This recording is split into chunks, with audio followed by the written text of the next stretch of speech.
కూడా ఇచ్చిన మీ అందరికీ యేసుక్రీస్తు నామమున పేరిట శుభాభినందనలు. క్రిస్మస్ దినాలు అయిపోయాయి, ఇంక క్రిస్మస్ వాక్యాలు ఎందుకు? పెళ్ళి అయిపోయింది, పెళ్లి భజంత్రాలు ఎందుకు? సావు అయిపోయింది, ఏడుపులు ఎందుకు? కొత్త ఇల్లు అయిపోయింది, ఇక మళ్ళా ఎట్టకు బాధపడేదే. ఎన్నాళ్ళు చూస్తారండి కొత్త ఇల్లు? 4 రోజులు మాత్రం ఎటు చేయబాక అండి. ఆ తర్వాత పాత అయిపోద్ది. ఏదైనా కొత్తలో వింత, పాతకి రాత అని సామెత ఉంది. మంచిది. అయితే ఇప్పుడు లూకాసు వార్త 2వ అధ్యాయము 10వ వచనం. లూకాసు వార్త 2వ అధ్యాయం 10వ వచనం. దూత వచ్చి గొల్లలకి చెప్తా ఉంది. ఏమని?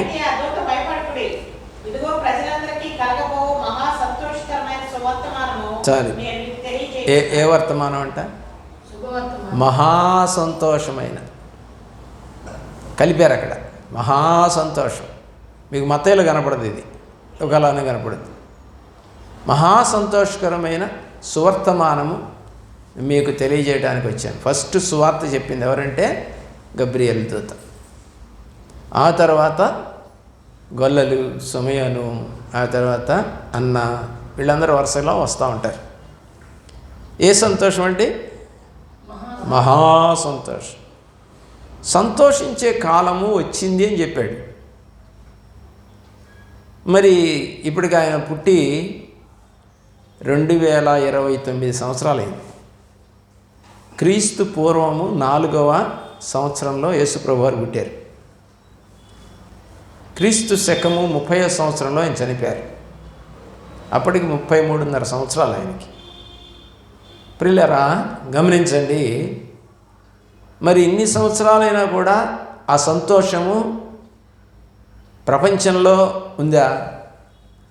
ఏదో క్రిస్మస్కి మాత్రమే లైట్లు పెట్టి డ్యాన్సులు వేసి చర్చిలు అలంకరిస్తే ఈ మహాసంతోషం ప్రజలందరికీ వచ్చిందా? సరదాగా గడిపేవాళ్ళు ఎంతమందో, భయంతో గడిపేవాళ్ళు ఎంతమందో, రక్షణ లేనివారు ఎంతమందో. మరి ఈ యొక్క సంతోషాన్ని ఎవరు పొందుకుంటారు? బైబిల్ ప్రకారం ప్రభువులో ఉండాలంటే సంతోషం అనేది కలగాలి. అంటే మరి బాధతో ఉండి సంతోషించకూడదా అంటే బాధలో కూడా సంతోషించాలి. ఎవరు సంతోషిస్తారో యెషయా గ్రంథము 51వ అధ్యాయము 11వ వచనం. 51వ అధ్యాయము 11వ వచనం. విమోచించబడిన వారు ఎవరంటండి? 51:11.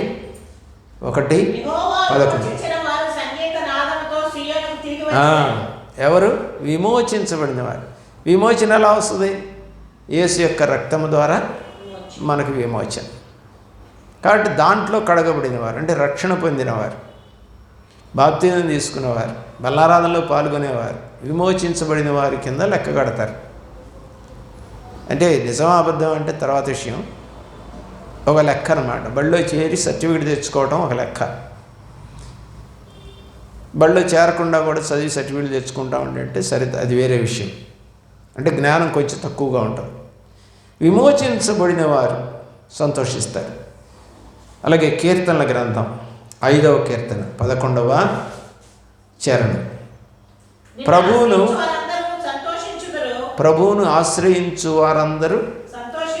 కాబట్టి ఎవరిని ఆశ్రయిస్తే సంతోషం వస్తుందో రాసే, ఎవరు సంతోషించగలుగుతారో రాసే. కీర్తన గ్రంథము 16వ కీర్తన 8, 9 వచనాలు.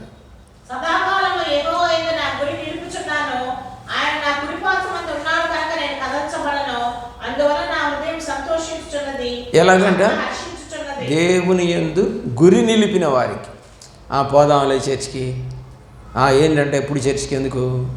బుధవారం, శనివారం, ఆదివారాలు, మధ్యలో కోటాలు, మాసాంతర కూడికలు, మీటింగులు, మధ్య మధ్యలో వచ్చే పండుగలు. ఎవరు చేయాలి? ఎవరు పోతాం?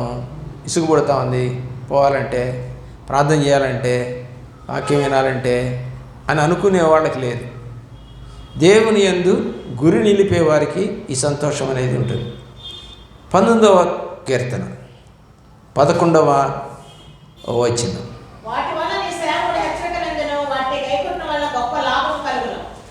దేవుని సన్నిధిలో ఉండేవారికి సంతోషము కలుగుతుంది.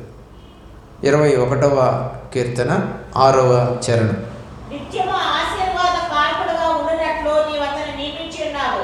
నీ సన్నిధిలో సంతోషంతో అతన్ని ఉల్లసింపచేసి దేవుని సన్నిధిలో ఉండేటువంటి వారికి సంతోషం ఉంటుంది.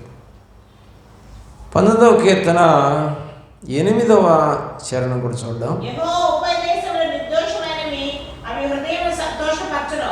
కాబట్టి ఉపదేశం వినేవారికి సంతోషం. చాలా రకాలుగా ఉంటుందండి సంతోషం.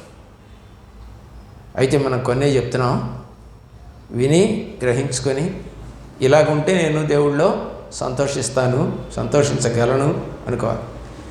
అంతేకాదు కొలస్సీలకు రాసిన పత్రిక 1వ అధ్యాయము 24వ వచనంలో మనం దేనిలో సంతోషించాలి, దేని యందు సంతోషించాలి.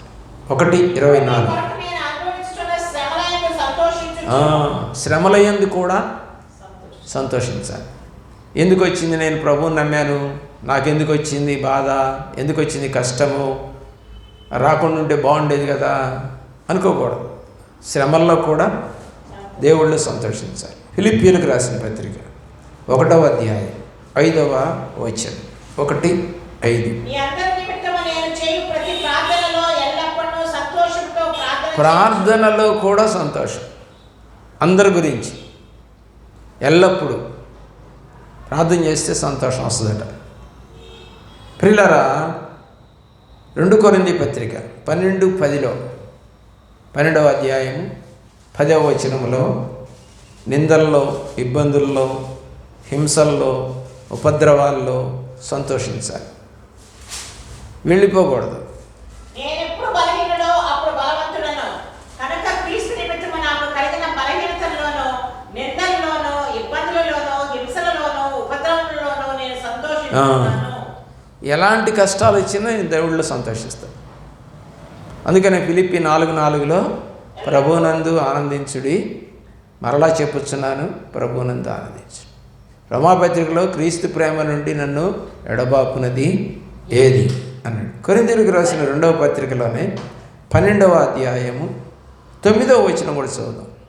అందుకు నా కృప నీకు చాలును, బలహీనత యందు నా శక్తి పరిపూర్ణమవుతున్నది అని ఆయన నాతో చెప్పాడు. బలహీనతలో కూడా శక్తి ఏమవుతుందంట, పరిపూర్ణమవుతుందంట.